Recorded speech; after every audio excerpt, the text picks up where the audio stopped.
Bonjour à tous pour ce nouveau rendez-vous autour des Actes des Apôtres. J'aimerais aborder avec vous aujourd'hui quelques réflexions autour du chapitre 22. Ce chapitre 22 qui est le premier chapitre de notre lecture de cette semaine. Paul se trouve au temple, nous le savons à partir de la fin du chapitre 21.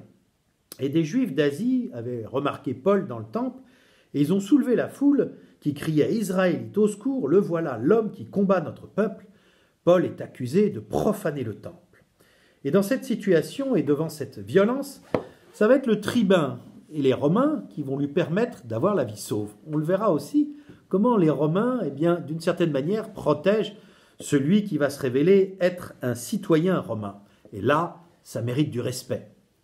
Il va donc s'adresser à la foule en langue hébraïque, alors qu'il s'est adressé au tribun romain en grec. On voit bien qu'il maîtrise parfaitement non seulement les deux langues, mais les deux cultures.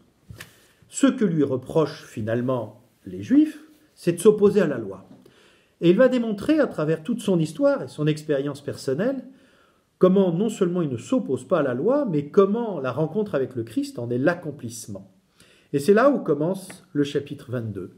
Frères et pères, écoutez donc la défense. C'est donc un discours de défense.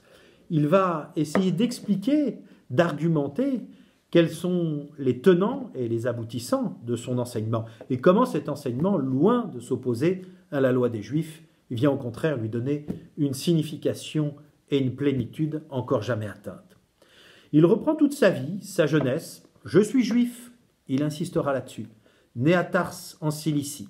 « J'ai appris ici à Jérusalem, au pied de Gamaliel. » Et puis il va raconter son expérience. Ça doit vous rappeler quelque chose, ça. Souvenez-vous le chapitre 9.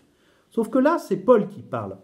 Si vous comparez le chapitre 9 et le chapitre 22, vous vous rendrez compte qu'il y a un certain nombre de différences. Eh bien, elles sont liées à ces différences, d'une part, parce que Paul parle de ce qui le concerne, et vous vous rendrez compte qu'il insiste beaucoup plus sur ce qu'il entend plutôt que ce qui le voit. Il y a la vision et il y a ce qu'il entend. Et puis, cette défense, elle est orientée aussi à son argumentation.